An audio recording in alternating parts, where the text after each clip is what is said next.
Oh. Oh ho ho. Yay.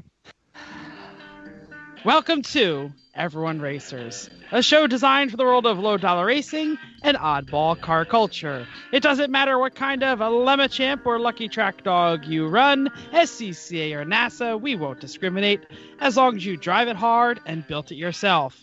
Join us each week for tech discussion, tips, tricks, news and notes in the world of low-dollar endurance racing, whether it's on the spot, hella sweet, or we're lucky enough. And Chrissy gives us just a tip. We're sure you'll giggle a little and learn even less. Everyone report to the paddock. This is Chris. This is Chrissy. I'm 5 minutes late, Jeff. And I'm Five? You're a little more than It's five. General Wakeman problems. That's it. General Wakeman late. Yeah.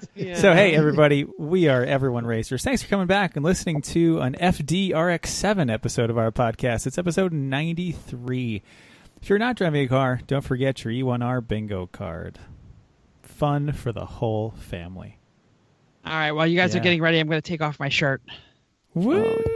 Oh, all Sorry, right. That might have been too loud. This is when everybody's listening, wishes this was a video podcast. I think they don't. So anyway, I'm gonna go here. Yeah, what are you working on, Chrissy? Oh, What funny, are you Chris, working did you on? ask? Because I you had know. no idea. So No clue. Chris will talk us a little bit more about our travel.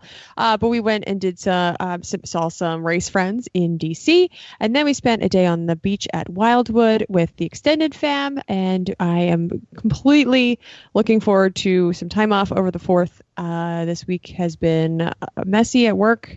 Check that off your bingo card. I think it says anybody, but for some reason, I don't know why, I think days that should have nothing on them end up having all the stuff on them. Also, my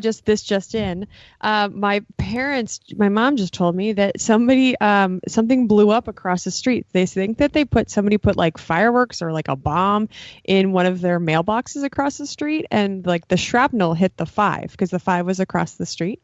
Oh, this is And in so- Oh Wildwood. my God, how Snowflake What? is Snowflake okay? Is Snowflake okay? Snowflake Does Snowflake make it? at my parents' Snowflake's house. not yours anymore. The, Relax. of the That 5 doesn't mean is, I don't care. is down in Wildwood with them, and there's something just blew up in a mailbox. My mom thought it was like a gunshot, and all of a sudden it was.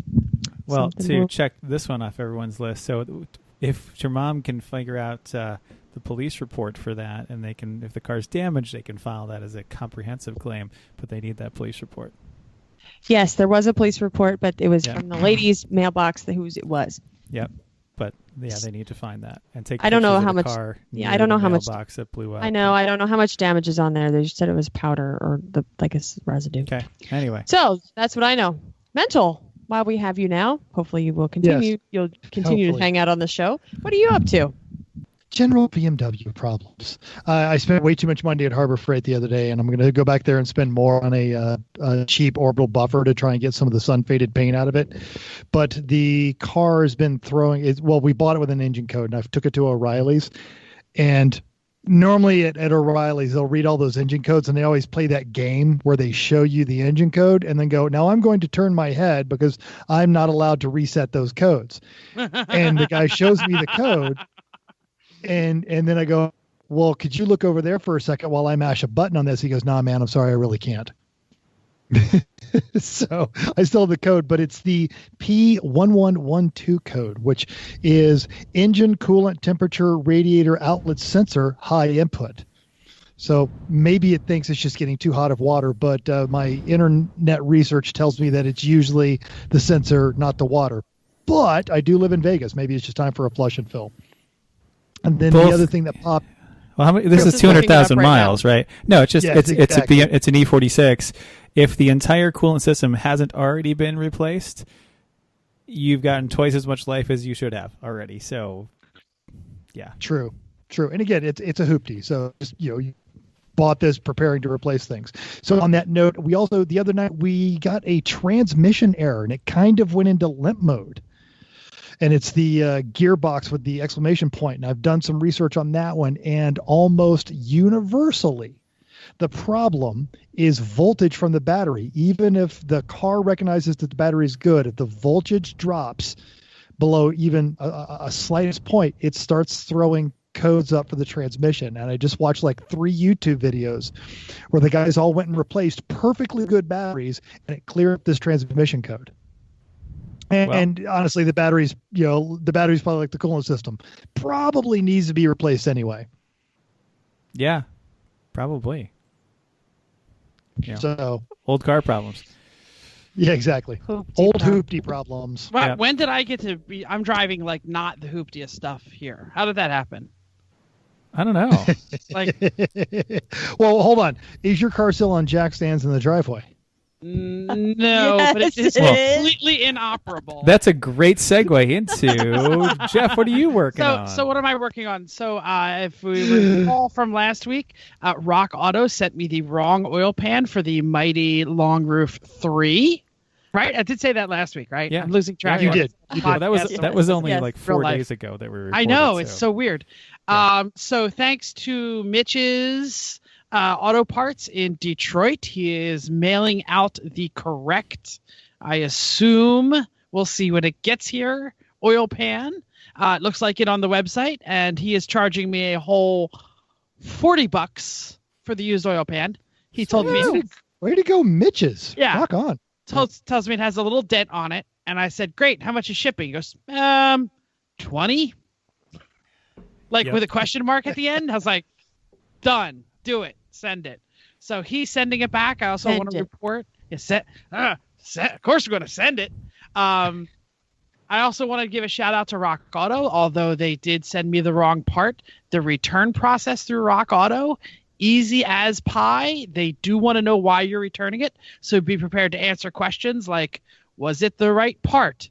Did it have this part number on it? Was it what you ordered? No. Was it what you needed? No. Did it not fit? Why did it not fit? Did it not do this? Did it not have a drill hole? Did it not have this? So once you get through all the questions, they were like, so we're going to split the shipping with you because we're not getting that back.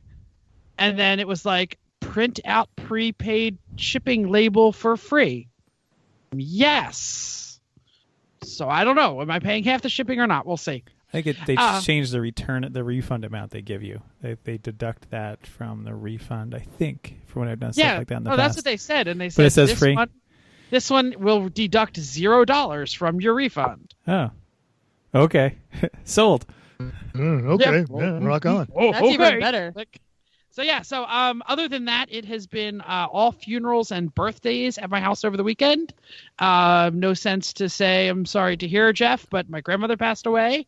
But it was a long time coming and things, and it was my son's 11th birthday this weekend. So we were working hard. Which also long time coming. Sure, 11 years. About 11 years. Yeah.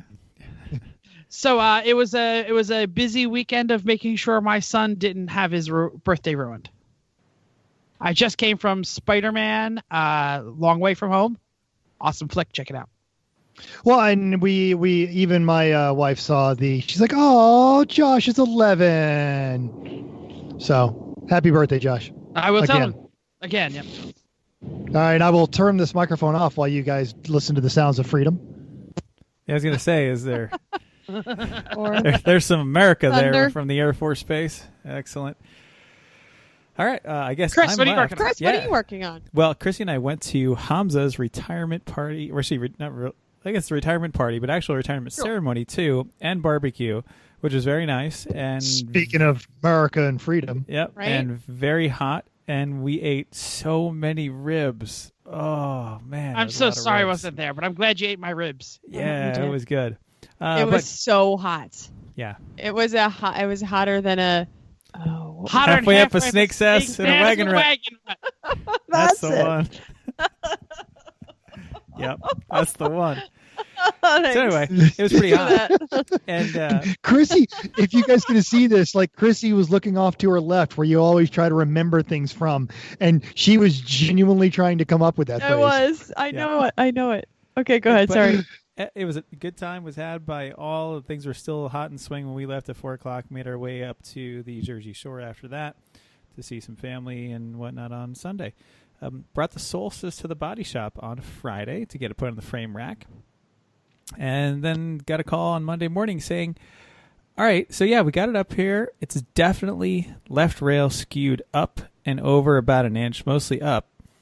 And the Solstice is made just like a Corvette, which means it has no pinch welds on it. It only has 4 little holes in the bottom and hydroform frame rails and a completely flat floor. So I have no way to attach this to my frame rack. No. Wait, So- wait. Oh, where's weird? There it is. Yeah. There it is. If you have the trombone, you should be practicing because No. I can't even practice. I know. I'm sorry. I'll practice. Thanks to Eric, we know that it works. So Yeah. Yeah, he actually played. Quite well, actually. You Yep. should be able to at least Google it. Some YouTube, I'm sure, has a video that will Yeah. teach you how to play it's all a right. sad trombone on a trombone. Oh, no, it Sure. does. And the same kid will also teach you how to play the Imperial Death March. All right. So Okay. wait, get back to Anyway. the Solstice. What's going on? So they have no way to hook the Solstice to the frame rack. The guy said, well, I can rent the jigs to hook it to the frame rack, and that's going to be like $600, and availability might be quick or it might be 2 weeks. We don't know until we order it. He said, I don't want to spend your money. I'm sorry, like really sorry, genuinely apologetic that he just doesn't have the equipment to do it because these cars are really rare and he doesn't usually work on them. So anyway, Fair I picked up enough. this morning. All right. Yeah, Jeff. So I got a question. Is there any reason that we can't just like weld a bunch of like loops on it and bring it back to him and say, or just stretch it between the Suburban and the Titan? Hold on. Well, the Wait for it. problem is we got to pull the rail down. If it was pulling it sideways, we could totally do that. But there's no good way to pull a rail down without really having it secure. And I don't think, even though we're trying to find a shop now to do it. I've got to call into a place in Phoenixville that actually built a lot of Solstice race cars back in the day and has a body shop and specializes in Corvettes. Because basically we want a place that does Corvettes, because the Corvette is basically built the same way as the Solstice. The Solstice is like a little mini Corvette. So Got it. if we find a Corvette place, they'll have the right jigs. They'll be able to put this thing up and pull it down. But if we then start welding random bits of, flat stock to it, our chances of finding a shop willing to do this thing for us start to go down. We're not touching this, you pack of lunatics. Right. No way. So we're going to try to find a place that has the right jigs and they can pull this back straight for us. But it's back in the trailer right now. I've got the call into the one place that's local and I think can do it. Again, they're a race shop and have a body shop and specialize in Corvettes and used local. to build Solstices, and they're half hour away.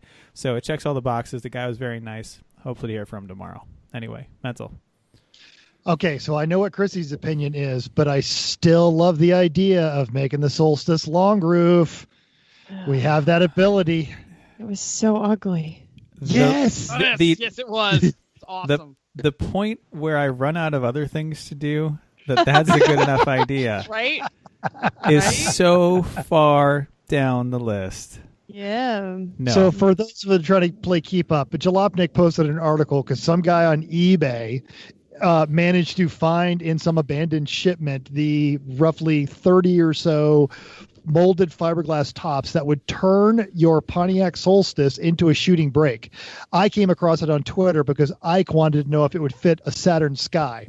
And then I backtracked it and found the actual eBay link. And they're only $500. So if you've got a Pontiac Solstice and you want to make something wholly unique out of it, they do have fiberglass tops to basically, yes, make your Pontiac Solstice into a long roof.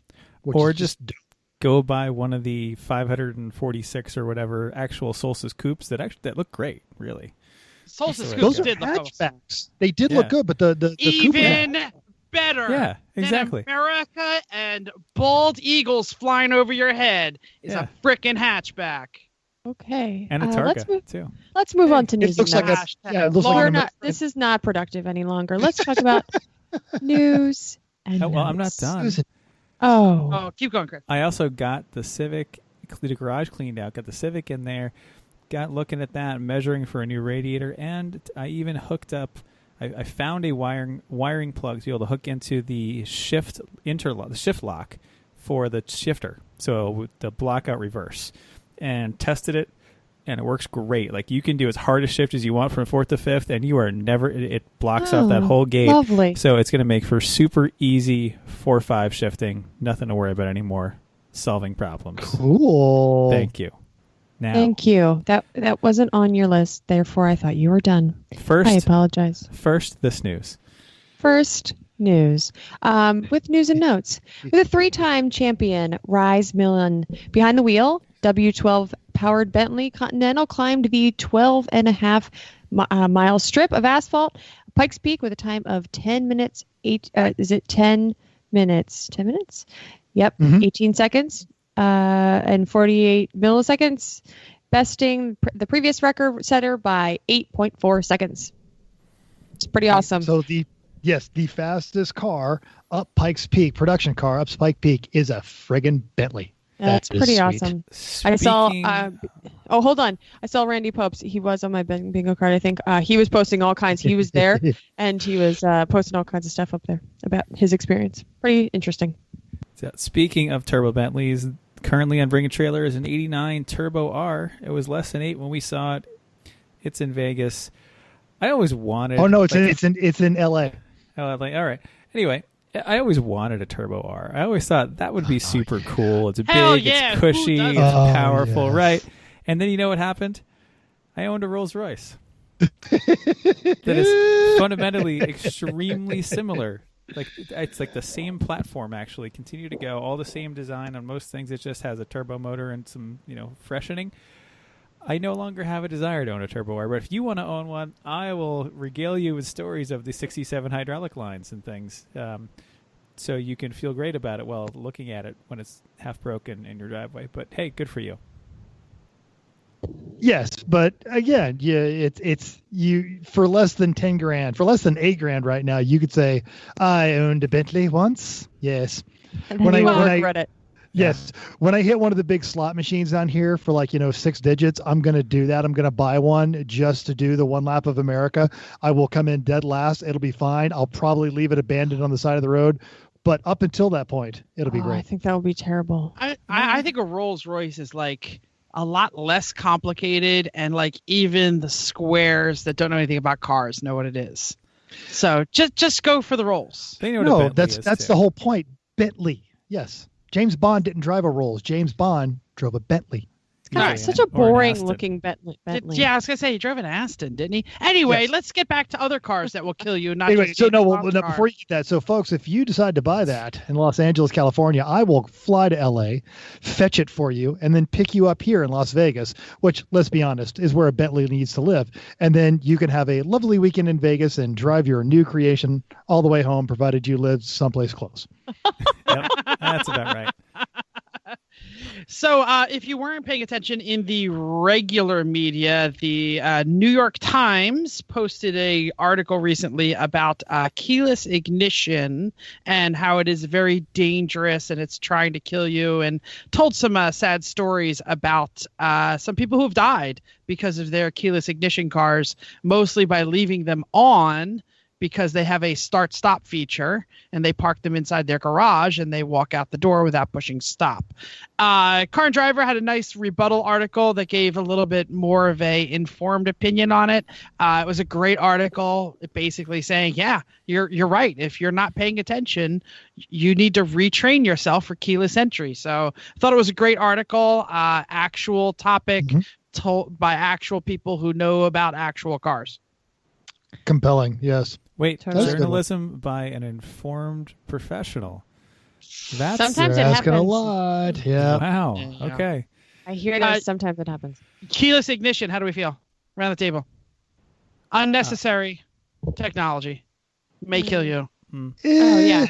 I like it only if it comes with the keyless entry too, like true keyless entry, like you put your hand in the door and it works. If you have to take the fob out to unlock the car and then get in the car and push the button, that's stupid. If you walk up to the car and it opens and you get it and you push the button, that's great. So this is how the Merc, I'm sorry, I'm interjecting myself here. This is how the Merc is currently acting, right? So the Merc has this, except the door doesn't work. So I have to dig through find the freaking fob. You walk up to it, you can lock it, but you can't unlock it. So I have to walk in and then I'm like, come on, door. Oh, The driver's door handle is on the fritz. It's no longer recognizes things. I have to take it apart. So now you have to go find the fob. Yeah. Or go to the passenger side. The passenger side works great. That's dumb. Yeah. What am I going to jump over? So now I've experienced them both, and I know how stupid it is having to dig the fob out to unlock it to get in to push the button. That's dumb. But when you just walk up and put your hand in and push a little button when you leave, works great. I don't know who was first. You guys could fight over it. Go ahead. I'll say, now this is not new problems caused by this technology, because anyone that ever had a Mark II Volkswagen understood that almost invariably your key was going to go, the tumbler was going to go bad on the door, and you end up with the old school analog version of a key that you had to stick in the passenger door to reach across and unlock anyway. So Mark II, no. Mark IV, yes. Oh no, my Mark II GTI, as soon as I got to Nebraska, within months. Built by Volkswagen Auto Group. Your window is going to go down and never go back up. It's just a rule. Window is okay, but my car did lock by itself, and that's why I carry my keys with me everywhere. I assume technology has gotten better. What year is the Merc? 07. 07. So it's the same year as the Corvette. The Corvette has keyless entry and push button start. And I find myself frequently having to shake my ass, because the key is not that's not the reason, Jeff. And you know. Or my bag, or wherever the key is. I walk up and I pull the handle, and it goes. I'm not sure there's a key here. Yeah, that's what our car does. Give it a little shake, and then it works, and then I can turn it on. Everywhere else, the car knows the key is there. Like you go to the trunk, it works. You go to the passenger door, it works. But the driver's door handle got something in it, and I got to take it apart. No, I think the GM key just sleeps. It goes to sleep, and you have to I just like the. I think your car is becoming sentient and loves harassing you. No, Jeff, I'm not going to start. You're going to give Mama Vet what Mama Vet wants. It's only every third one, and I priced the battery, so who knows? Take the moneymaker for Mama Vet. The car realized it wasn't janky enough for a Wakeman household, so it's trying in any way that it can. So, I said, all right, move on. Next so I found a women in motorsports. There's an all-girl team at this week's Salem 6 Hour at the Glen. Christina Nielsen, Bia Figueroa, and Kathleen Legge. They did finish P4 in their category. I'm always happy to see all women teams, so that's awesome to see. I watched it. It was 90 minutes. Yeah, with 90 minutes left, she was in P2, and she came in pit and was like, "Nah, I'm staying in." Just pushed everybody else away, and it's really funny because in front of her was an NSX that was black and pink. So I'm like, "Oh, that's the all-girl team. That's Kathleen Legge." And then my wife's like, "Oh, the pink one?" And I'm like, "No, it's the yellow and black one." She's like, "Well, are there girls in the black and pink one?" I was like, "Nope. I don't know why." Yeah, because Caterpillar equipment up there. Yeah. Right. Yeah, they don't need pink. Exactly. Okay. So yeah, it was. By the way, two Mazdas took over the joint, and they were both unadorned with lots of flashy sponsorships. They were dark maroon, and they looked pretty cool, cherry red, maroony color. And it was having trouble getting sponsorships, still winning the race. Not a good sign. Yeah, and Bozy at Hoonable on all the social media was up there working with one of the lesser teams out there, actually with a couple other folks. And so all that stuff was on the computer. It was a good race. Yeah, half a rally baby was watching too. Yeah. So cool. Let's keep going. All right, folks. So we've had some recent races. The 24 Hours of Lemons Rust Belt GP presented by Auto Week magazine was at Gingerman. The results are in our show notes if you guys want to reference that. But let's go ahead and just drop that big bomb, folks, because our buddies, Apocalyptic Racing, and their Ecotech powered Celica Toyolette won overall. So 2019 has been shaping up to be the year of the bridesmaids. Congratulations on all that across the board, guys. One lap back was Rod Throwing Fools, and Wisconsin Crap Racing took the bronze. Yep. Mental Stole My Thunder on Apocalyptic Racing, we called them, as one of the good, and this time we were not mistaken. So great job, Brett and crew. You're ruining our streak of being terrible at this, so thank you. Landshark, they were doing well, fell to 68th. Bad luck. Lemonade 5th and set the fastest lap of the weekend with a 1:45.4. As usual, they are quick. Save the Tatas 11th overall, 2 seconds off that fastest lap. And they had some great in-car video, I think, is what the deal was, right? I heard about that. I put it up on our social media. They were live streaming, and people were commenting, how come they don't shift? They only got one gear? Is that thing automatic? And they're like, no, they're just that ballin'. It has a lot of torque. It's not so much torque. that they don't shift as they don't downshift, because that slows you down. And that's not what we do on this team. Yeah. Jeff? Mental. Jeff, do you want to tell us? Oh, my next? Sorry. I'm doing my notes down the bottom. So cross-thread racing, not to be confused with the X-threaded podcast. Mental. Please pay attention. Call this out. Called us out on it, but hey, at least they were listening. They lost the clutch in their Radwood era F body. That's Camaro, in case you weren't paying attention. With 3 hours left, they still managed 44th as well as 15th, as 44th overall as well as 15th in A class, which means there were a lot of B's and C's sneaking in that top half up there. So good race, especially for a new build. Also, thanks for listening and on your parts run, calling us out on the not knowledgeable of your Instagram both of them actually, handles. because the podcast called us out, and I know the race team called. I know. I told him y'all need better Insta handles. Nightmare on Elm Street and their 92 DSM, which looks just like mine except wrong color, was 47th and 4th in C.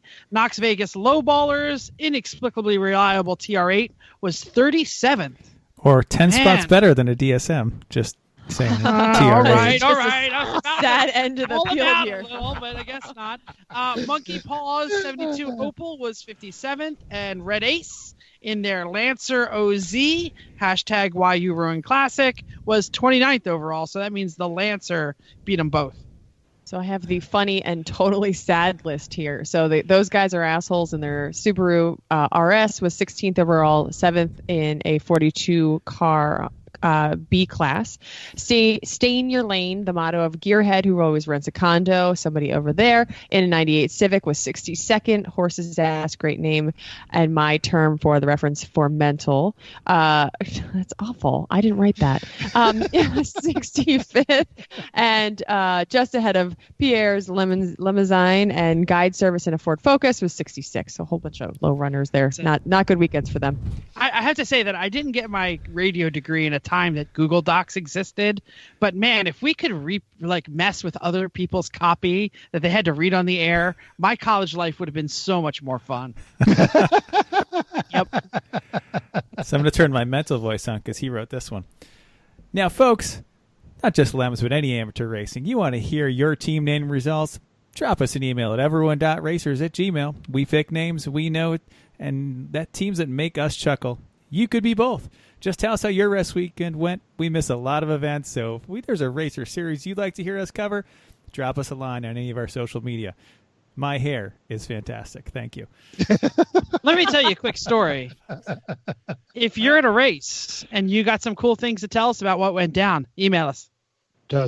Okay, Lemon's rally standings to the end of day two. I apologize. The only thing I could find on Facebook was from yesterday, and that was day one wrap up. It sounded like they weren't too sure about the winners. He was like, "Oh, there's a woo." Sorry, I was answering a question.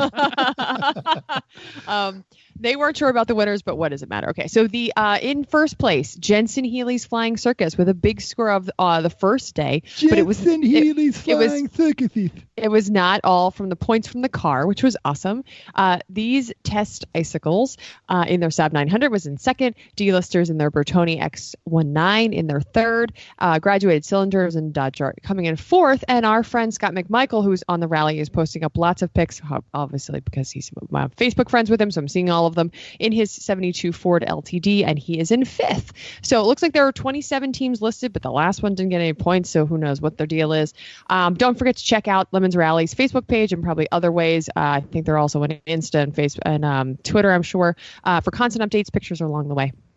So Scott McMichael out there has shaved his mustache in a very dramatic fashion, and creepy. He posted something like Pablo Escobar. Like I never thought I'd look like Pablo Escobar. And then like an official Pablo Escobar like Facebook retweeted him or something. I don't know. I don't remember that's what actually it was. Exactly, yeah, it was hilarious. He's kind of like, I don't know how to feel about this. So he was retweeting the retweet that was retweeted by Pablo Escobar, who we know is not able to tweet from his, well, I don't, whatever. Don't smuggle cocaine, people. Next. Good plan, Ed. That's a good one. Hey, all right. And so upcoming next week, Lucky Dogs, Salute to the Dogs, Alex Mills Memorial Race at Portland International Raceway presented by Pyrotect. We're unable to get an entry list so far because it's pretty early still. But, hey, we know one team that's running. I mean, yes, we do. Running is a liberal word, but I guess it depends on Yeah. what car they're running with. Yeah. So. Well, if it's not sure. their car, they actually have a chance of keeping it on the track, I guess. I don't know. Unless it's Mo's BMW, then it's questionable. But you never know. Oh, man, Mo taking some flack. We haven't talked to him in a while. We love you, Mo. I mean, Mo's great, but Mo's actually, great. Car it is wasn't terrible, Mo's, but it wasn't Mo's fault that the new guy money shifted, but oh well. that's true. Absolutely true. Now, I believe we're going to be moving on to the listener feedback portion of the show.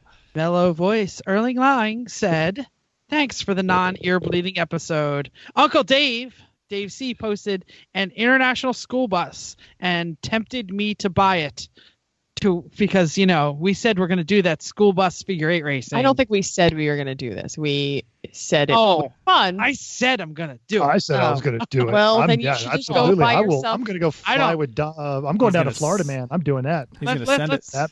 Let's check this off. I don't have space. My wife will not allow it. I don't own a school bus. I live nowhere near where they do it. But I'm still going to send it. Seriously. You know who else sends it? Chrissy's mom. So She to that sends end, the cookies. after we came back and I told Vicky about your mom and the vanity plate for the Suburban, Vicky decided she did not want to talk to me about that for almost 30 minutes. She was so irritated about because she hates the name Snowflake. Oh, I didn't realize. Which is how it got named Snowflake, because when I first got it, we were coming off of Sandy, and I said, we can't call it Snowball, we have to call it Snowflake. And my wife said, this sounds like a stripper's name. And the Suburban was immediately known as Snowflake. And this was even before Snowflake was a political term. It was just, a stripper name. And so, yeah, Vicky always hated, but Vicky even catching herself referring to the Suburban as Snowflake. So, haha. Can I take a moment and suggest that I translate what Mental just said? Sure. At some point, Mental came off the show and was like, Vicky, you never guess what? That Suburban we used to own? It was so awesome. They call it Snowflake, and then they got plates, and it said Snowflakes. Like 30 minutes later, she was like, Mental, shut up for a minute. Trying to read my damn email. And he's like, oh. I said, dude, she said, how is the truck going? I'm like, well, it's funny because Chrissy's mom was looking for vanity plates. And I said, you know what she picked? Snowflake. And Vicky just does that thing where they keep their mouth closed and pretend like they're chewing on something. I think I think you see that a lot. Oh, I thought this was an endearing term. I was not aware that it was it's absolutely an endearing term. Oh, it's endearing from Mental. Topic time. Jeff, why are you yelling? I'm sorry, Erling. He was yelling a long way away from the mic, so that doesn't help. Better. Anyway, Mental. So I know we promised Ike from the Untitled Car Show. Our schedules could not exactly match up. No worries. We're working on getting him scheduled next month because he's a neat person. And honestly, after you listen to our show, you just listen to his and check him out on YouTube because he just posted a Fiero update. So our real main topic today is something that's boring but really exciting at the same time. Tires. They're more than just round. Tires, Cole. Tires. They're more than just round and black and hold air. Tires really are the only link between your car and the track, and they're really vitally important, more so than most people think about. So today we're going to talk about picking tires and tire knowledge, including sizing, compounds, testing, feel, wear, you name it, we're talking tires. So strap on your feet bag, folks. This is going to be a good one. Yeah, Jeff? There's some extra breaking news here. Oh. We interrupt this story for a special news bulletin. 12 minutes ago, it just came across on my social media. Auto industry legend Lee Iacocca dead at 94. Oh, now that actually is worth interrupting for. Yeah. Godspeed there, Mr. Iacocca. If you can find a better coffin, buy it. Inventor of the Mustang. Well, if the joke is as many people said they were the fathers of the Mustang, you would never want to be the mother. Well, he was the father of the Mustang. It was his project to create the pony car. Well, it was his. He understood the marketing segment of it, and he also did save Chrysler twice, really. Absolutely, saved Chrysler twice. Yeah. Right, and he's a good cat, and he believed in the company, and he took no salary when he was turning Chrysler around. So, good man. Convinced Reagan to pop up the money, and then the Republicans haven't stopped bailing out the auto industry. So, sorry, did that get a little political? Let's go back to tires. Back to round rubber. Tires, something everyone can agree are boring but necessary. So, yay. Anyway, let's do story time, because everyone has experience with tires, whether you think you do or not. I'm sure you do. You've had a time where you've had a tire that was great for you, or a time a tire was terrible for you. Whatever it is, we all have an experience with tires. So I'll start this one off. This is a good tire experience. Continental Extreme Contact DWs on the Mercedes at one lap in the wet. We start off on this, the drive out there was nice, no big deal, felt secure, that was nice. But then we go to the wet skid pad, and I've got all kinds of grip. And it turns out we were 6th overall in the wet skid pad at one lap with a completely bone-ass stock 4,400-pound Mercedes. That's how well these things grip. And that helped us the whole rest of the week. We were in the rain a lot, and I was putting down times that I should not have been putting down, because I could trust these tires were going to grip, and they were going to stick way better than I thought they would. And even when I was being conservative, I'd be able to step it up for the next couple of laps, because the tires had more grip than I thought possible. So that was a really confidence-inspiring time, and having tires that really were above and beyond what I was expecting. So well done, Continental. Yeah. Who's next? I'll go next. So I have a few good stories about snow tires. So a couple of years ago, I think it was probably about 6 years ago now, we went to Vermont, and we decided to go skiing, and there was actually a pretty bad snowstorm that came through, and we were trying to get to a place where we could go for drinks, and we ended up going ice skating, and it was a really fun trip. But we ended up the snow kept coming down, and there was more snow, and we're trying to go down this hill, and it's pretty icy, and Chris is we're slipping a little bit, but as we're going down this hill, every car is in the ditch, everyone, and there are trucks trying to get the cars out of the ditch, but we are. Everything to say this? Okay. So, yes. Oh, we're in the Mazda. I apologize. This was, great snow tires on the Mazda. So it continues to snow. We are staying out. We had a couple of drinks. Like I said, we went ice skating. We were like, all right, we better go home now. And there's nobody around the parking lot. This is Vermont. So people are like, it's still touristy a little bit, but for the most part, people are either stuck on the side of the road. And then we decided we realized we have to get home to a bed and breakfast that's in the middle of nowhere, kind of like every road to get there is a back road that are not plowed. So we realize, and we are basically... They're all uphill dirt roads with 6 inches of unplowed snow on them. Yes. So I'm guessing, and I'm, nav guessing, saying, okay, can we go to this road? We went up one road, and we're like, it's getting deeper. And we're like, okay, don't think we're going to make it up this road. So we back down it, keep driving down the next road. And then at some point, I'm holding on, and I'm not freaking out, and I am telling Chris the directions, and he's going, how do you think we're going? 60? Yeah. 50? Yeah, I did my best rally driver thing down the unplowed flat stretch in a dirt road, knowing we had the hill coming up, which is a steep hill, but at the top of it was the B&B. So it was all I had going down that road, pushing snow out of the way with the front bumper. And it was one of those, if you stopped, we would have gone, we would have just gone into the snow and been stuck in the snowbank all night. So we made it, and we stopped right at the edge of the property. And then we ran up and said, do you have any shovels? Because we were stuck in the driveway. And the guy was like, what is even going on? And I'm like, so we had stopped, and we made it though. So we turned into the driveway, and as soon as we turned into the driveway, the car just went sink, and that was it. So, the whole front was covered in ice and snow. It's pretty epic. So those tires. Oh, actually, they were on their way to Ball. They're Michelin X Ice 3s, I think, or 2s. But anyway, they're mostly worn, but they were still amazing. When those cars every other car is in a ditch, and we're just driving around like, all right, it's a little slippery, but not a big deal. So, yeah. And they kept saying, like, we're going to close early because of snow. And again, this is Vermont. You think they would do better at this. Okay, two last other quick stories. Long time ago, I went to decided to try to drive to go in a snowstorm to go see Mitch Hedberg in D.C.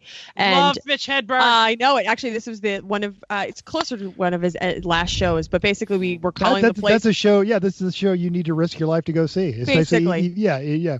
But we went from Hanover, Pennsylvania to DC to go see it. And we were calling them. We're like, are you canceling the show? And they're like, no, we're doing it. So no, we're not canceling the show. We're just not going to open the doors and let anybody in. Something like that. But Party of 3. Doesn't anybody care? Party of 3. Oh my God. So anyway, so that's why it was when I think we were on like old Blizzak, something old. We didn't buy them new, and they were great. So we ended up making to the show, and I'm glad we did. But it was one of those things you just sometimes got to trust the wheels. And also I did in my Mazda the first probably 40,000 of the miles were going from Hanover, Pennsylvania down to Annapolis, or actually DC area to go for programming. But I had definitely had one of those total black ice. 95 to get home was total black ice. And very fortunately, I also had snows on at that time. And I couldn't tell you what they were, but just my testament to snow tires that I made it home. It was slippery, but people on the side of the road, people, I could have been stranded 2 states away, and it got me home. No tires. Shut up. You used to live in Oklahoma. Didn't you have snows back then?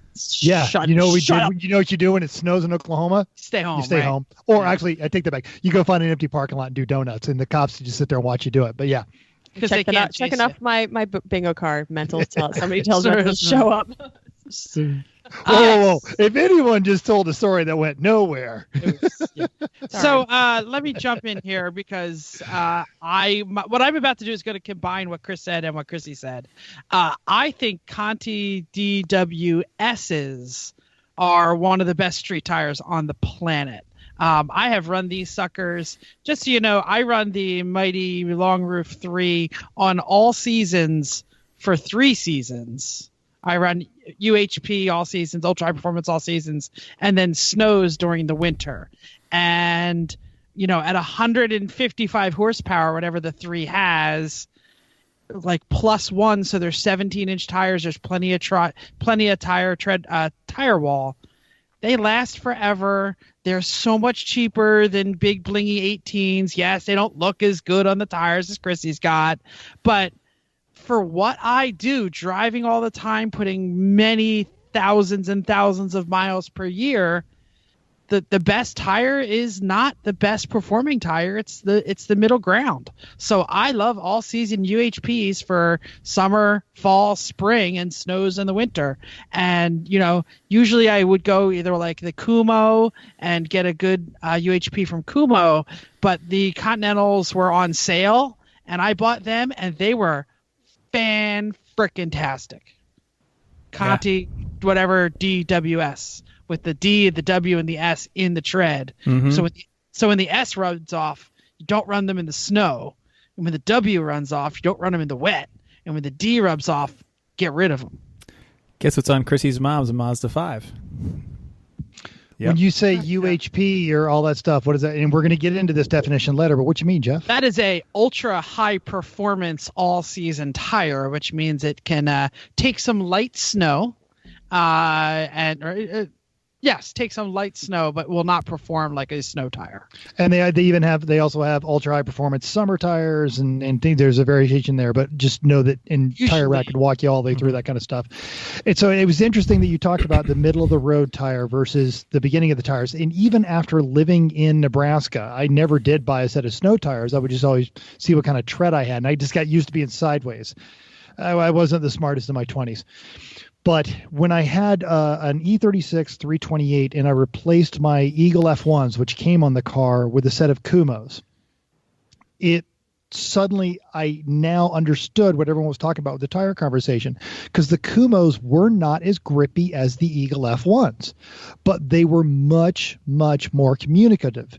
They told me what they were doing. The Eagle F1s were got this, no, I don't got it, deal with it. And this is my beginning of starting to understand is it's real easy to get on Tire Rack or Discount Tires and just click on, oh, this is the most expensive, grippiest tire there is. But that's not going to be the best tire for you. And we're going to get more into that later on as we go through there. But that was my first realization that tires are this really great variable, but they're a hugely important variable to your car. So we've got some specific topics, I guess, we want to talk about. But do you want me to go straight into this? Okay. Yeah, well, we got to start with sizes. That's a perfect place to start. Everyone kind of understands tire sizes, but there's so many numbers on them. What do all them numbers and letters mean? All right. Now, you can get this anywhere, and I got this off of a Les Schwab article, but you can find this information on Grassroots Motorsports, on Road and Track, and also on Tire Rack. But let's talk about the first thing you're going to see is a letter, and it is display the tire type. So it's either going to be a P or an LT, and P is passenger vehicle. So just because it's a passenger vehicle doesn't mean you can't put it on a truck. Just understand you're starting to introduce different dynamics. But I had a full-size Ford van that I always drove around on passenger tires. It was fine. Snowflake now, the came other with option, P's, for example. Like that's what's exactly. GM spec'd for. That's what it still has on it. Where my truck, the 2500 version of it, came with the light truck LTs. Exactly. E-rated tire. We'll talk more about that later. Yeah, no reason to put LTs on your crossover there, sister. You're only going back and forth to the dance recital. But a lot of people will freak out and go, oh my God, I've got passenger tires on my SUV. Hang on a second. A little bit of freedom kind of coming overhead here. Sorry about that. What kind of plane is that? That particular one is actually an F-22. Nice. So, Raptor. Yeah. So the LT means light truck tire. But if you're using your SUV, van, or light truck as a passenger vehicle, you don't necessarily need those. Now, there is one additional thing. It's called ST. It's a special trailer tire. Never put this on your car, ever. Just seriously don't, because they're bias ply. You're asking for trouble. They're used for boats and that sort of thing. And there's a historical story about 100 episodes ago where we talk about things we've done wrong trailering, and one of those was me putting passenger tires on a trailer. Now, the next series, it's a 3-digit number, is the tire's width, and that is from side to side at the widest point of the tire, not necessarily the tread width. It usually is, but it can be a little bit bigger than that. And it's in millimeters. So some tires that flex a little more are designed to have some sidewall. It's measured from the outside of the tire to the outside of the tire. So if you look, for example, and you see a 245, that's a really, really, really wide tire. That's 245 millimeters.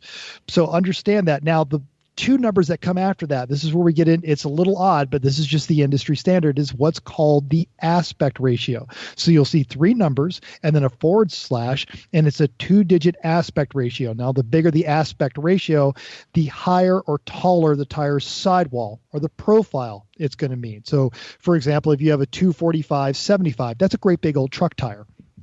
But a 245/40, that's going to be a really low profile, high performance. And it is the height of the sidewall as measured from the wheel rim to the top of the tread, expressed as a percentage of the tire's width. So 40% of a 245 tire is going to be the sidewalls. Just understand that the smaller the number, the lower that tire is going to be, the better handling that tire is going to be, but the harsher riding that's going to be. There's a whole ton of folks out there rolling around in 22s on their Suburbans, and they wonder why they are. And they're wondering why their fillings are coming loose, because they've reduced all that flexible sidewall and they've taken it all away with these big tires. But they look so good. They do look good. And I'm just kidding. I don't know that they look good. They think they look good. Exactly. But if you're willing to make that compromise, that's great. But don't go back to the tire shop going, hey, this thing rides like crap now. Yeah, it rides like crap because you're exceeding the mathematics of what the tire was designed to do.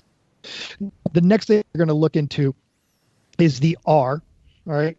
And that is the construction type. And usually it's a letter. It's almost always an R, and that's a radial tire, the industry standard for most of the tires today. But you do have D for crisscrossed piles, bias construction tires, D tires, and then the number that follows that is the wheel diameter. Now, a lot of people, because almost every tire you buy, it goes 245 R17, and people think that the R stands for rim. It doesn't, because the two numbers after that do indicate the rim size. So an R15, an R, or even just the R, then space 15, 16, 17, 18. That's how big your rim is. All right, and then there's some stuff that's going to come after that, and that's going to be the load index, and that is a 2 or a 3-digit number that shows the specified tire load. This is where you're going to want to dig into your actual owner's manual and figure out what you need on that vehicle you're driving.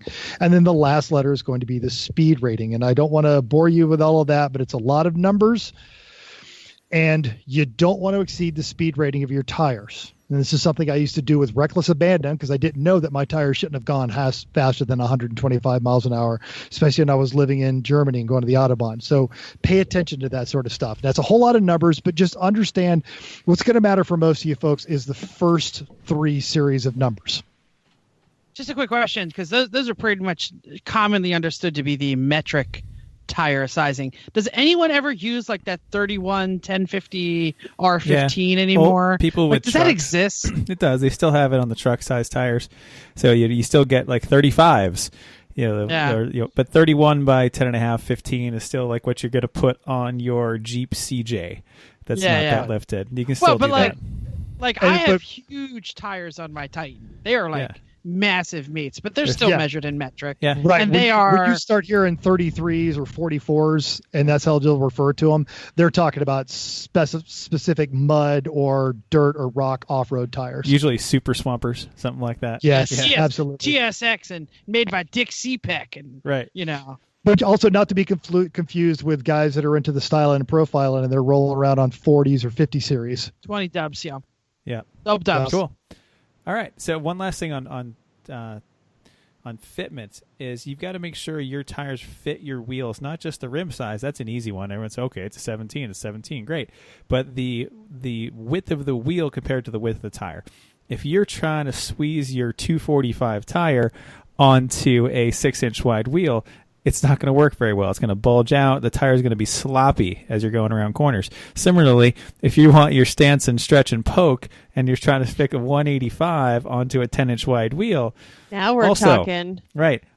Also, not going to work very well. Your tire's not designed to do that. It's not going to be in the right shape and form, and it's going to, it might look dope on your Hellaflush ride, but it's not going to actually work for any performance. So don't. Or if you've got your the date wire wheels that you're rolling around on with your Coker reproduction white walls, it's going to look cool, but you're not going to go any faster than 30, 45 miles an hour. And I see a lot of that here. And a lot of it changes the feel. It's how well it's supported. Like, for example, the Civic's got 15 by 9-inch wheels, or 9 inches wide with a 225, 45, 15 tire on it. Those tires are almost stretched, but they're not quite. But they're so well supported, like when it goes around a corner, they don't deflect. Where if you had that same 225 tire on a 15 by 7-inch wheel, they're going to deflect a lot more because they're not as well supported by the wide wheel. So something to consider with sizing. It's all right. We've kind of lost Chrissy already. She's so bored she's falling asleep. So are some other on the people. Couch. That's good. Just call me when you need me. All right, so let's talk about compound. Compound is the rubber compound. Like, what is the rubber that it's made out of? So there's a lot of different compounds for different things you do in tires, and that is one of the biggest things that there is the difference between tires. You can obviously look at it and see the tread design and see what the difference is there. That's easy and simple, but the compound is what the rubber is made out of, and this matters a lot when you're talking about extreme temperatures especially. If you've got a tire that's really like a sticky performance tire, it's designed to be hot and to dissipate the heat of a performance environment and performance driving. If you get that cold, it hardens right up, and it basically becomes the plastic wheels on your big wheel. Like, that's all you got. So think about how easy it was to spin the front tire in your big wheel or to just do the e-brake slides with that. That's because there's just no elasticity to it. They're not gripping. They're just skating over the surface. And that's also the reason the snow tires work so well, is their compound is designed to be flexible and pliable at low temperatures. That's also why you shouldn't drive your snow tires in the summer, because they are not designed for that kind of heat, and they will just self-destruct practically with the heat there. And you see this even with people at races where they say, well, it's a long race. I'm going to put some 400 tread wear tires on these things. They'll last. They're great. Some all seasons. And they just end up destroying them because they're not able to handle the heat because the compound isn't designed for the kind of heat and stress that they're getting put into it. And it ends up where the 200 tread wear, good performance tire is going to actually last longer. So you got to have the right compound for what you're doing. And even from a street perspective, folks that they'll run their snow tires way too into the season and they're running at highway speeds, and they find that the very expensive set of snow tires that they bought to last them for a few years suddenly are useless because they've overheated them. You ran them too late in the spring. Yeah, absolutely. Mm-hmm. I see that a lot. Same way with you. And you get your 20s for your Charger. And you get the UHP tires in that size, and you don't know any better. You go into the wintertime, you all of a sudden are not going to be able to stop sometime because they just don't have any heat in them. They can't handle it, and they're just going to skate over the surface. So even when it's not wet or snow. And one of the big things in the Porsche 911 GT3, they have these very specialized Michelin Pilot Cups, and they say, do not operate these tires in under 40 degrees. And once or twice during warm-ups with extreme experience, we've had that issue where we're having to warm this tire up in under 40 degrees. And we won't let the clients drive the car in that, but it is frightening. Oh, well, come on. We've been out in races in the first lap. If you're not careful on a cold race. Ooh. Oh. Been there. Oh, yeah. Ooh, yeah. Oh, Remember Jim's slowest spin ever in the boat at CMP? Like, he didn't even realize he was spinning because he was going like 15 miles an hour, and all of a sudden he's going around. He's like, what the hell? He couldn't even catch it because he didn't realize he's spinning. Yeah. So anyway, compound matters.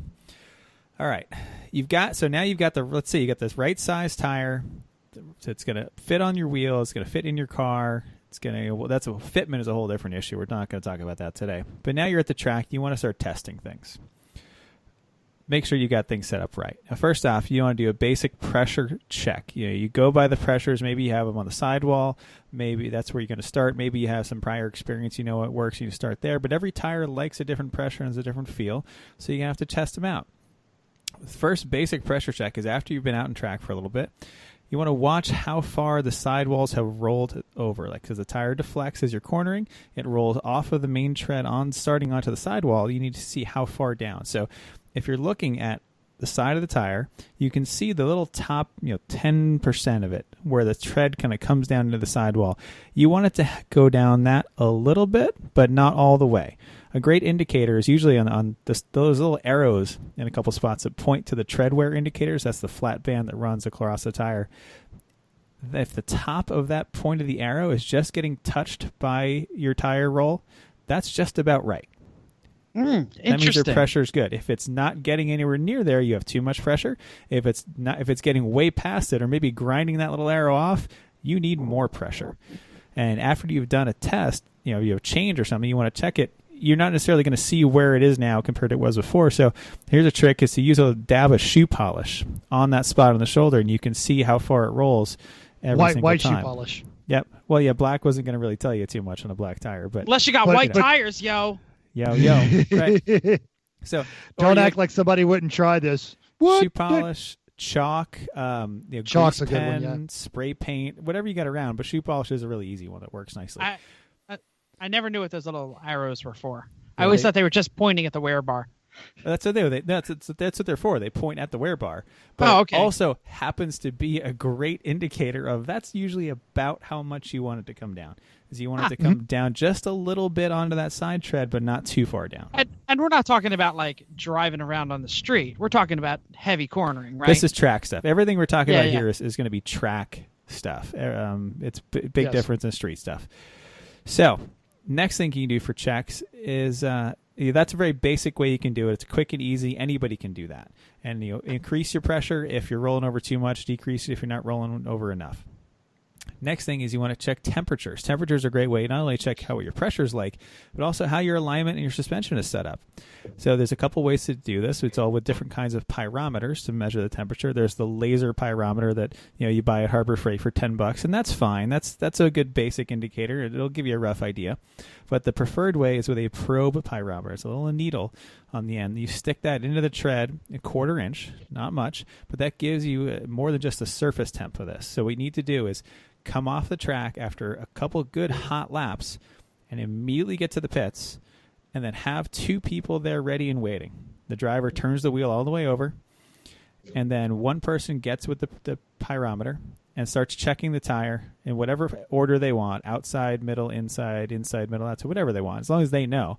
The person reads it, checks the temperature, the one's outside, then the middle, then the inside, and reads those temperatures off to someone who's writing them down, and go and repeat for all 4 tires. And this tells you a lot.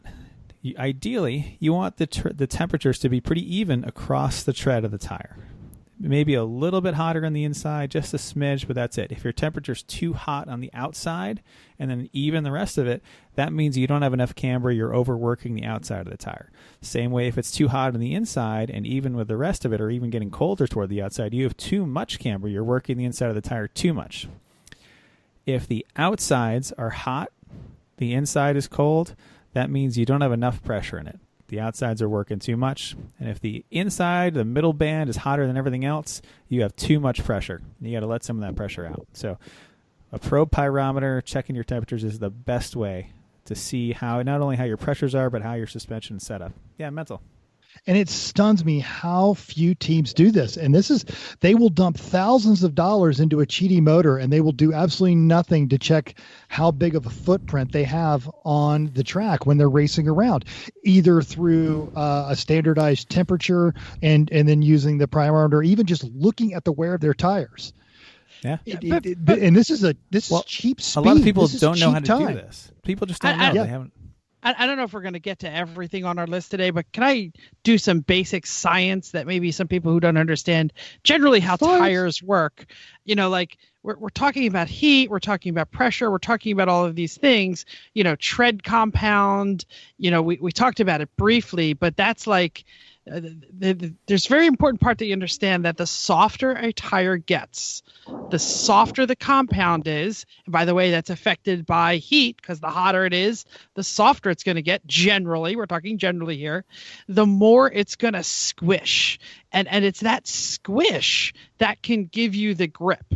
You know, any surface that you're on, like an asphalt or even like a polished concrete, is not perfectly smooth. And the way that the tire grips on it is literally deforming into the little voids in the concrete. And it's porous, I think it's the phrase you're looking for. Porous, exactly. So, you know, imagine like squishing Jello onto like rough concrete. Like or that silly is putty. Silly putty. That is the softest tire on the planet. Now imagine using like a billiard ball across it. That's like the hardest ball on the planet, you know, tire on the planet. Which one is going to grip the pavement better? And it's like Boyle's law. It just, you know, heat makes a difference. So tread compound is there to affect the softness and how it gets affected to the heat. So measuring your tire temperature is a great indicator on how well it's doing. Yep, absolutely, and that's we'll talk more about tread wear later on, especially. But that's a great analogy you just gave, Jeff, and that's also why, like, someone says, "Oh, I get tires for my car, a street car. I can get this one that lasts 40,000 miles. This one lasts 80,000 miles. Well, of course, I'm going to get the 80,000 mile one." You probably don't want to, because the 80,000 miles is going to be so hard to last that long. That's the billiard ball. That you're losing all that grip. Mm-hmm. So, and that's also, but you don't want to put on the race tire for the street car, because then you're just going to wear it out too fast. There's no point. So, anyway. Yeah. Cool. I lost track of where we are. We were testing. Flew out of my head without really talking. But well, Jeff, why don't you talk to us about tread design? Sure. You know, tread design is important. You know, like the engineers are going to spend. There's a whole set of engineers that are just doing compound, and a whole set of engineers that are just doing tread design. And you know, on the street, this is another one where it's like general laws to understand is basically like, you know, like tread blocks are like these segments in the tire. Like you can see it, like there's grooves, and the grooves surround a part that comes out, and that's a block. So it's understand that like your tire is grooves and blocks. And we'll take this to an even basic level. Why do we even want grooves in our tires at all? Why do we not just want a big wad of rubber? I'm reading it. So there's a thing called tread squirm, and that's when the blocks are shifting. You know, like imagine like a whole thing of mushrooms, and you can like move the mushroom tops around, that is going to basically throw out any design that the tread pattern has designed, because they're moving independently of where the casing of the tire is moving. That's called tread squirm. So if you want the best grip, you'd have one giant tread block that goes all the way around the tire. That's called a racing slick, right? We all know what that means. So there is no like tread squirm. But then, just like Mental was saying, no water is going to evacuate, because the whole idea behind, remember, shoving Jell-O into the pavement, the tread blocks are the Jell-O that's hitting the pavement. Where does the water go? If the water has nowhere to go, you hydroplane. If you have a void or a sipe or a slot or that's where the water goes. So water evacuation is incredibly important if you're going to see water. If you're like an SCCA racer, when it starts to rain, they call off the race. Mm-hmm. So you don't need it. And that's why some people also, they're worried about running their tires to say rotation this way. They're like, whoa, we can't run them the other way. In the dry, sure you can. Rotate them, put them on the other way. It doesn't matter.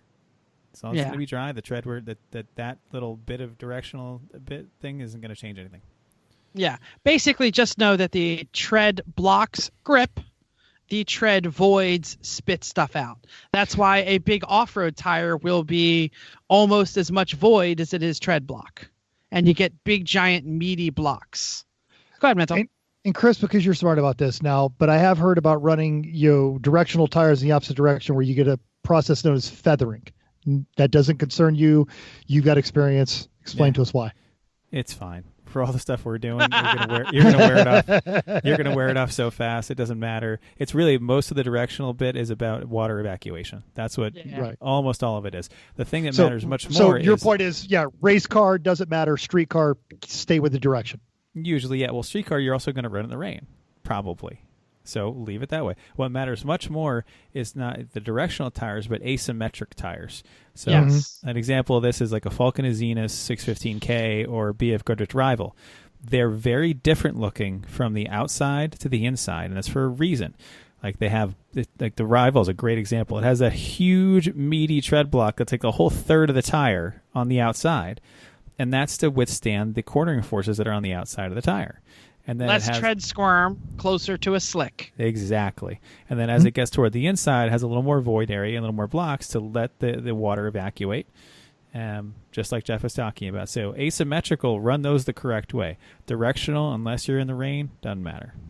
By the way, there are off-road tires, a lot of truck tires that are asymmetrical for this very reason, because any design for any tire is a compromise.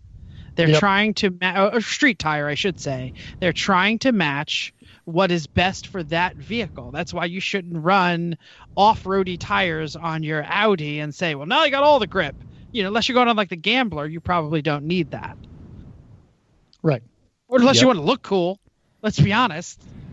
I want to say one other thing, because a lot of times people don't understand, like the asymmetrical part of the tread a lot of times is also there to stop the thrumming. So if your tread was the same all the way around, it can get into some harmonics and resonate and give a woo, woo, woo, woo kind of thrumming sound that on a passenger tire, you'd be like, I hate this tire if it makes that much noise. So a lot of times you'll see variation in the blocks themselves, just not blocks all the same size all the way around the tire. And I got to do one more shout out before we go off tread design. They all do different stuff. One of the things that I love is a center band, and center bands and bands that go all the way around the tire designed for straight line stuff, because it's that way that braking in a straight line and accelerating in a straight line are like a slick, just like you'd have in the wide tread blocks in an Alzini or whatever. Gives you a little straight line stability with that. Sure. Yep. Straight line stability. Love it.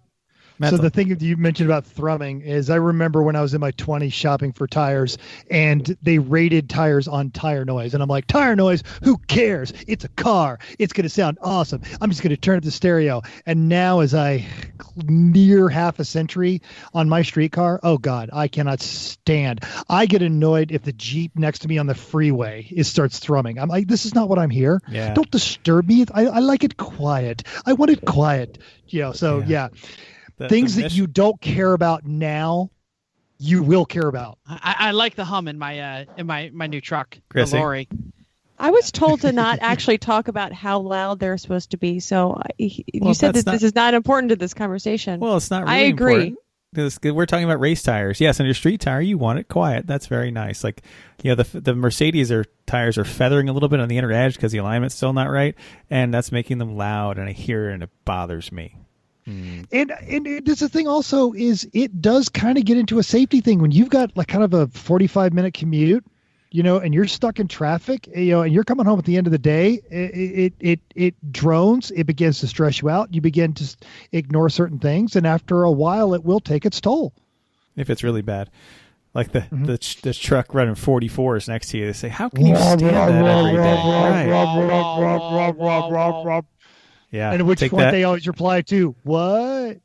Yeah. If it's a Jeep, it's just because it's riding on bald eagles and freedom. Yeah. Do you want me to jump in, Chris, or do you want to talk about this feel? Because I feel like you can interject these points into my conversation. All right. Yeah. Well, the feel is subjective, but it's very important in both how the tire, having the right tire for what you're doing, and also treating the tire correctly. So, first off, let's talk about turn-in feel. When you go to turn in for a corner, how quickly does that tire respond? And a lot of this is function of the stiffness of the sidewall, which is partially part of the pressure, and also how well the tire is supported on the rim. So we'll use a Civic as another example. The 15x9s or the 225s with a Hankook RS4, a very stiff sidewall tire, the turn-in is immediate. As soon as you turn, you have no slop, it starts to turn. The counter example is the passenger-rated Michelin 245/70s on Snowflake. You turn, the wheels start to turn. You think about it for a second. Right, the tires deflect a little bit, and by the time the tires deflect, then the chassis starts to yaw, and then the body starts to roll over. Yeah, but that's kind of just, you can feel all those things individually if you're doing it. So how well does the car turn in? How does it attack? Like the Continentals DWs, for example, they have a softer sidewall. The turn-in's a little less aggressive than it would be with a more extreme performance tire, for example. So how does that feel? How do you feel about it? If you start losing turn-in feel partway through like a race, maybe you've got a tire going down because you're losing your pressure. So keep in hand of that feel. And by the way, you want some flexibility, especially in like a rougher race course. It's going to take the bumps or the gator backs a little better. Absolutely. And we'll get into this more, but this is where the things where you're starting to develop that feel, because also you could have a tire going down, or you might be overdriving that particular tire. You've gotten a very sticky tire because you read on the internet that this is the stickiest tire ever, but it's on your car, which is completely different and heavier and bigger, and it's starting to get a little slip. I'm going to use the word slippy. It's starting to get slippy, and this is when you want that pyrometer on it. Oh, and this is a great example of how different tires respond too. Part of tread compounds. This is some of them when they get hot, they get greasy. Like an example we'll use is the Azenas. The Azenas, when you get them hot, they get them really hot. They do get a little greasy, and you can feel the difference. Then if you back yourself off a little bit for a lap or two, they cool down just a little bit, and you get that grip back. So there's an example, and you'll feel that when you're really cooking. You're like, well, why can't I have the same feel? And you just don't have the confidence in the tires you did before. A counterpoint to that is the Hankook RS4s. You can beat on those as hard as you want, and they never have lost grip from me when they get hot. Yeah, I think I flash back to the TR7 race when Bruce bought the wrong tires. He ordered the Dunlop Desira Z1 Star Spec, and what showed up was the Dunlop Desira Z101s. No, Bruce ordered. He's like, "Oh, it's a Dunlop Teresa. Yeah, these are cheaper. I want these. I want these. Yeah." I didn't say he didn't order them on purpose. I said he ordered the wrong ones. Got it. All right, and just to get it straight in my head, those are the ones that we put on in the rain at Pittsburgh. Yeah. No. No. This is a long time ago. Oh, okay. All right. This is when it was still carbureted, and we were on a wet race, and you could totally drive them till they get greasy or drive 80%, and they handled the wet great, and at 80%, they were a lot faster than at 90%. Mm-hmm. Yep, but recognizing when that feel change happens, and then being able to back off just enough to get the tires back. Like either you can then save that little bit for if you need to push hard for a lap, or just save your tires a little bit because they're starting to wear faster then too. Got one quick question. What were the tires on Thompson the year we came in second? Do you remember? Those were Z2 Star Specs. Okay, because I felt that I could make them grease a little if I overdrove. Maybe those were a Zenith. Actually, I can't remember. Zenith. Yeah, I remember definitely feeling those, and I didn't like the feel of those. Yeah, no, they're going back. Those were Zeniths. Yeah. I mean, we were doing fast laps, but I didn't like I didn't like the feel. Sure. You said it's subjective. And the reason I set the fast lap on that particular lap is because we'd had a red flag right before it for a little while. So once the tires got to cool off, and then I was right in the front with a big gap, so I had coolish tires. They were not cold, but they weren't overheated. And then I had me and the other race leader right there, and we went at it with nobody in front of us, and that's why we get the fast lap that time. It's because the tires were at their best. So, all right. I did have an entire thing on here about the history of the infamous the 200 treadwear tire. And we're just going to skip through that because this is a good episode, but it gets in there. But one of the things that, as a racer, you have to recognize is that as the tire is going to change throughout the course of the race and also throughout the course of the season, your tire that was really good for you in the fall when you ran at New Hampshire is not necessarily going to be the same great tire for you in the summer at NCM. And this is why you've got to start developing your personal encyclopedia of tire feel and how it feels. And when you look at this, don't just go on the internet and go, oh, okay, I run an E36 BMW. These guys all run E36 BMWs. I'm going to order their tire. You want to talk to people who not necessarily just drive the same car as you, but drive the same style as you. Chris and I are pretty aggressive drivers.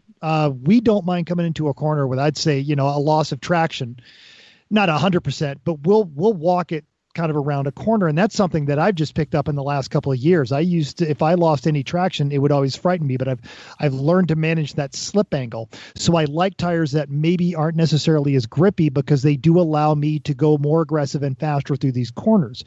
And it's a bit of a challenge because we've got 3 different driving styles on our team, or even more than that, depending on who's running with us that weekend. So you need to go out there, find people that drive like you do, and you've got to have these tire conversations in your team. What do you like about it? What's it doing at this temperature? What's it doing at CMP versus what it's doing at NJMP? Because those are 2 completely different surfaces. Chris, what do you got? Or you just got to learn to drive the car the way the person that sets it up does it, because I set it up the way I like it, and everyone else has to deal. Well, exactly. no, but I'm learning that tire, and I drive your cars that are set up the way you are, and it's easy for me because you and I drive the same. But there's an article that is linked into our show notes that Jack literally drove 2 of the 200 treadwear. We did the Falcon Azzinis, and then we swapped over the next day at AER. We swapped over to the not the Kumos, that was the Michelins. Okay, so. All right, so we were doing this at the Falcon Azzinis RT 615Ks, and then we had the Durezas. Yep. Now we ran the Durezas, and the Durezas weren't as grippy. Here's an interesting tidbit: the Z2 Star Spec is the exact same rubber compound as the Zenith RT 615K second edition because they're owned by the same company. They just have a different tread design and a different carcass, but it's the same rubber compound. So, and the reason this race stands out is because we were running these tires back to back, and I was also trying to adjust my driving style to get into a little bit more of a slip style, especially coming out of the back corner onto the back straightaway at Mid-Ohio. There's a slight hump as you come out of the back section, and the fastest way around the track by almost 2 seconds was to let the car kind of slip over that hill and slide slightly to the outside of the track. And I found that I could do that easier in the Durezas than I could in the Falcons. And I'd actually, once I'd gotten that under control. So you need to understand that the grippiest tire is not always going to be the best tire for you. You've also got to factor in what the rest of your team likes. But the last race we did at NJMP on the BMW, those Hancooks were just frigging amazing. Even if I hung it hard, stupid into a corner and kind of almost drifted it through, they were so correctable and so catchable, and they were very communicative on that one. And they were also sick as hell. But you were also running, it was another Hankook on the Honda. Which same Hankook, just not, only on the front, though. Only on the front. And that one I found, and part of it was the suspension, kind of sketchy at speed. And you've got to recognize that between you and the feel of that tire is a whole lot of suspension and a whole lot of adjustment and a whole lot of setup that is going to vary from car to car. So you've got to start learning to have these conversations. Now, Chrissy, I know this conversation is boring you to tears, but have you learned anything about how to develop your feel of a tire with the steps you're taking this year to really aggressively get faster? Maybe. Another great reason for the video podcast, because Chrissy's eyes went back and forth like, why is this jackass calling me? I feel like a Candy Crush game just got paused while she looked up. No, I'm off Candy Crush. I've been off Candy Crush for a while. No, I was just resting. What are we doing here? We're approaching an hour. We're a little over an hour at this point. Oh, we're a good bit a little over an hour. Well, anyway, I want to keep going. I've got a little bit more on feel before we go, because I know Mental turned his notes off and he hijacked things. No, feel's important, and I wanted to add it to that feel conversation. So are we skipping treadwear? Because I just want to say treadwear is fake news, and then go on. Well, we can hit it quickly. Okay. So one other thing with feel, like say you're coming into a corner, and this is good for endurance racing and tire preservation. I don't think a lot of people quite know this. Is you come into the corner, you're max cornering, and you're starting to understeer, but you need a little bit more, so you just turn in that little extra, like eighth of a turn, right? And you can then feel a change in the steering. Steering all of a sudden gets a little bit lighter, and you kind of feel a grumbly. That is you just shredding your tires off. Yeah. But I see so many people driving that way. I can watch them understeer through it, and I know they're getting to that point, and they're going just that little bit further, and we've all done it at times. But that should not be your standard cornering style. That should be an occasional thing to do. As Jeff if you're turning the wheel, if you're turning the wheel more than the car is going, you have exceeded the grip of the front tires. Yeah. But there's a certain feel that happens to it, and next time you're out there, if you haven't really acknowledged this before, think about it when you get to that point. I bet you'll say, oh, that's what he's talking about. And there you go. Once you hit that point, you are shredding your tires. You need to back off. That's too much. So you do that. So let's talk about the treadwear. Don't believe the hype. Now, by 2017. Wait. I got one sentence on it. This is all fake news. Treadwear, there is no standard. Jeff. Yes. Literally read my notes. I know what your note says. I want to say he's giving you the executive summary of your notes. I'm going it's one sentence. It's one sentence. I'm throwing it to you by saying treadwear is fake news, and Mental is going to tell you why the number 200 is the most important number in treadwear. This is what you need to learn. Treadwear, street tires, race tires across the board, it is not regulated by any agency. So you cannot look at a tire and go, oh, that's a 400 treadwear. I will get 20,000 miles out of it. Treadwear is self-reported. And as we alluded to at the very beginning, it depends on what vehicle you're putting it on. The same tires go onto a Chevy 1500 pickup as go onto a 1500 Suburban. The exact same tire, you're going to get more wear on the Suburban because it's a bigger, heavier vehicle. By 2017, when it came to racing, because the tire manufacturers discovered that there was a market for this, your 200 treadwear tires, and we did this back to back at NJMP on a Dodge Neon ACR, were faster. they did this because even though they're using tread as opposed to a slick, it's the rubber compounds, because this is where they have poured all their development money into, because there's a whole lot more people racing an endurance race with a 200 tread wear minimum than there are people racing slicks. So you're actually starting to see these quote unquote 200 tread wear tires show up in competitive chassis racing, still at the amateur level, where other folks are running slicks because the tires are just as grippy. Yep.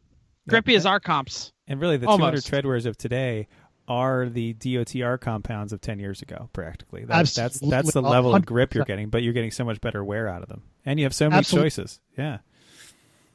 And it is a golden age of tire design right now. It's a great time to be alive, everybody. Yeah. No, really, we've got so many great tires out there in the 200 tread wear range. Some of them, though, you have to understand, they're more designed for an autocross kind of setting. They don't handle the heat well. They're going to wear out faster. Things like the BF Goodrich Rival 1.5 and the Potenza RE71Rs, they are very grippy. And if you have a light car, you can make it last, and they're okay, but you're going to wear them out much more quickly than, for example, the Zeniths, which is kind of a middle ground. Or then the Hankook RS4 seems to be the one that just handles the heat. It's just not going to be as fast as an autocross. It's just not going to be. But it's going to be able to handle the heat of endurance racing a lot better than we do. Or the kind of thing we do a lot better than the RE71. Like that, for example, on the Civic, again, it's got the RS4s in the front, but in the back we're running the RE71Rs because they do have more grip. But on the back of a Honda, it's not doing anything. There's never any weight on it. There's never there's nothing. So they are lasting. Like, they still look almost new after several races because they're not doing anything. But they gripped notably better than the Zeniths we had in the back before. So much so that it solved a chronic oversteering problem the Civic had that I tried to tune out with suspension every way I knew how. And then finally we called an audible and bought the RD71s, and problem solved. And I remember that because that was one of your hair pulling moments. That was like, you're like, I've run out of ways to make this car stop oversteering. I've put a wing on it. I've put a diffuser back there. I'm doing everything. Problem is there's just too much front grip. Yeah. Exactly. We were understeering, and I was trying to get rid of the understeer and went a little too far that way. Now I needed to balance it. But which is the curse of, I don't care if it's a front driver or a rear driver, it's always going to be something. You're always chasing something. Yeah, except Hamza's car. That's pretty well balanced the way it is. It's just but now it needs more. Yes. Now it needs more power. But don't let him fool you that is not well researched and well designed and well put together. Oh, no doubt. He didn't exactly just slap that thing together. I mean, it's mostly the way BMW did it, but it's been done with care. This BMW from this year made this part really well, and this other BMW from this other year made this part really well. So. And then everything that's stupid BMW, he immediately yanked off and replaced with normal, this is some sort of specialized BMW fitting. Yeah, that's gone. Yeah, that's getting a bolt. Yeah. All right. Anyway, so the whole point is, where are we? The tires matter. Get the right tire for what you're doing in the right size, and test it, feel it out, like do it right. Spend a little time on it. Yeah, learn the lingo and have that conversation with your teammates. Yeah, spend a little time to do it right, where the pressure's right. Get your suspension settings right. Understand when you're over driving it. Understand when it's getting greasy. Yeah. Another great shot for the podcast video. As Mental moves his laptop, and all we're doing is staring at his crotch. He's now sitting on the floor. Don't act like you weren't staring before, Mister. I shake my ass to get my Corvette started.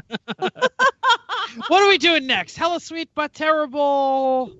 Just a tip. Well, honestly, I know Chrissy's got a very important no, it's just safety. She's got a good safety. Why don't you do your hella sweet but terrible? Yep. Yeah, all right. Well, because we're running late. We can skip it if we want. No, we're good. Okay. We're fine. So I've talked about this before as part of my goals. Is I actually really want to get into a Formula car. Now, not so much in Nevada itself, but in California, they have the historic racing. And on the Grassroots Motorsports board, there's a guy that's selling a vintage, and it is going to need to have every bolt taken apart and put back together, but he is selling a vintage Formula V for not stupid money. It needs to be restored. It's in Portland, which granted isn't close, but it's a lot closer than when I lived in Georgia. All right, I see Chris looking at it, and he has the look of, wow, look, Mental's about to make another stupid decision. Yeah. Jeff is just I'm looking at it. So, because you have a garage and tools and time, but mostly garage right now is like that makes it tough to do anything. Well, the guy said he'd be willing to hold it for a little while. I emailed him. Yeah. I feel like we've been down this road before. Like not too long ago. Like a few times, actually. Like no. Here's the deal. Here's the deal. This is a full project. Yes. Mental does I not want to get need... away from my wife for the winter project. Exactly. This is like a retired guy's project. This is not like I have a job. Well, I kind of right now I don't, but yeah, I hear what you guys are saying. It's I just wonder if I'm going to be able to present it with a chance to get into a formula car this cheap. And another even thing, after it's restored. This is a air-cooled Volkswagen at its bones. Mm-hmm. And air-cooled Volkswagen guys are air-cooled Volkswagen guys. And when you're not one of those guys and you start working on air-cooled Volkswagen, you go, what in the hell did these people do? That's the dumbest design. I know it works, but they could have spent like 45 more cents manufacturing it and made it 10 times better.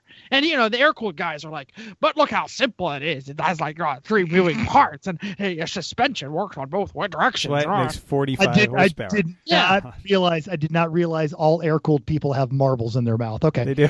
They have handlebar mustaches. They're the guys who for some reason don't drive Triumphs. But yeah. But an English car will make a lot more sense than an air-cooled Volkswagen. Well, it was designed in the 30s to be like the bare minimum basic transportation. Yes. And if you keep that in mind, okay, fine. But, you know, that was a long time ago. True. So, people have done things better since then. Yeah. All right, so hello, sweet but terrible around the table. Chris. But terrible. Chrissy. Same.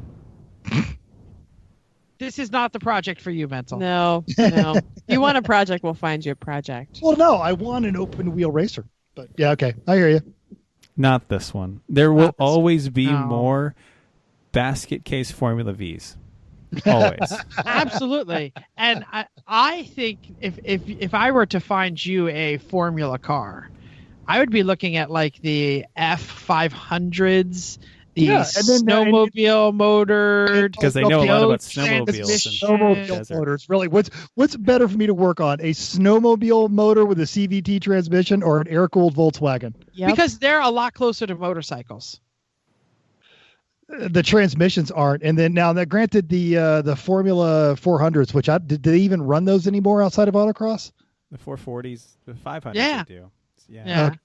And I don't know. I don't run into my hair, but now say anything like Formula Ford, Formula Mazda, any of that kind of stuff. You look at the operating cost for a season, and that is well beyond my budget. Yeah, and those are also probably weird, like Formula V offshoots too, or you know what?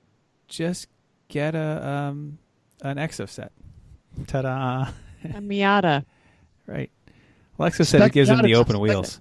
I know. The cheapest of spec Miatas is $8,000, and that's for a non-competitive one. And you're looking at a set of tires every time you go racing. Yeah, this isn't like it's a great romantic idea. This one, but just like any romantic idea, when you're really in it at 45 horsepower and trying to find the sprung clutch for a 68 Volkswagen, you're not going to like it. Well, fortunately, we wouldn't be doing it on the side of the road, so that's a little bit better. True. It's just for autocross. You're kind of stationary. Oh no! This would not be autocross. If I'm doing it, it's going wheel to wheel historic. We all voted. Okay, fine. It's a terrible idea. If you want a historic racer, buy the Cortina that is for sale from Black Maven. Just get an MGB. There's a million of them around. They all work. Yeah. They're good. Oh, we have one of those. Oh, yes. MGA. MGA. I'm sorry, MGA. Chrissy, I did not realize the Cortina is up for sale now. Cortina is up for sale. And it's probably more than you want to pay in the first place. Yeah, but I knew the mechanic that was working on it up until a point. I bet he would help me after it changed owners. Yeah. I think we have a just the tip. Oh, this is just a tip. This is a rerun. We've talked about distracted driving a whole lot. So I work in safety and I watch a whole lot of 12-second videos of drivers that are unsafe. Recently this week, we had a pretty bad rollover. So one of our trucks rolled over. Guy was going 35, going up to a road at an intersection where a tractor trailer with their little wings out, they were completely stopped at a light. Our truck drove a 35 miles an hour into that truck, saw it at the last second, and then rolled the truck. So he swerved the truck to try to miss the truck driving it at 35 miles an hour. So he was so distracted he missed a giant semi. Yes. What was he distracted by? He, cell phone, burrito? Both. So I think his cell phone burrito one was so good. So we think my God, it was hard to so see, good. but one option is that he was picking something off of a sandwich on his lap, but his cell phone was also ringing. So we are not. I'm sorry, Aaron. I know that's just really funny. He's picking toppings off his sandwich. Yes. So they screw you at that drive-through. But it was a 12-second video, and it happened just so fast. So it was one of those kind of jarring. Think about it next time you're distracted. I was distracted on my way home trying to let people know my ETA, and I was just thinking about every time you're distracted, just don't, because you never know when traffic's going to stop in front of you. You look down for 1 second. Just keep your eyes on the road. So just my quick reiteration of PSA of don't get distracted. And if you are, just stop and just try to reset your focus before you are that guy. Awesome. I think we have a show promo that might actually come true. Yeah, I think so. We're going to have listener number 4, maybe. I don't know, special guest. Bill is going to be back with Alan. Bill and Alan from Garage Heroes in Training. They're going to here to tell us about their experience with the Lucky Dog Racing League in Portland. Did Alan get flagged? Probably. Did Bill forget the hood pins? I hope not. Hopefully not. Did Vicky call Bill a toddler? Most assuredly. Did they run with Mo? Was his car ready? We don't know yet. Were good times had by most? Usually. Definitely. So, hey, find out next week. Same E1R station, same E1R time. All right, and thank you for downloading us. We hope you enjoyed this week's edition of Everyone Racers. We also hope you'll join us in the world of driving, racing, and building, because everyone can be a racer, even you. If you enjoyed this podcast, subscribe. It's totally free. Then get your butt to iTunes and give us a 5-star rating. Even if you hate us, give us 5 stars and tell us why. If you have any questions or show ideas, drop a comment on our Facebook page, Everyone Racers, or email us at everyone.racers@gmail.com. Find us on Instagram, Twitter at Everyone Racers. Thanks again, and until next week, keep the shiny side up. Unless there is no shiny side, then just keep the black round things down.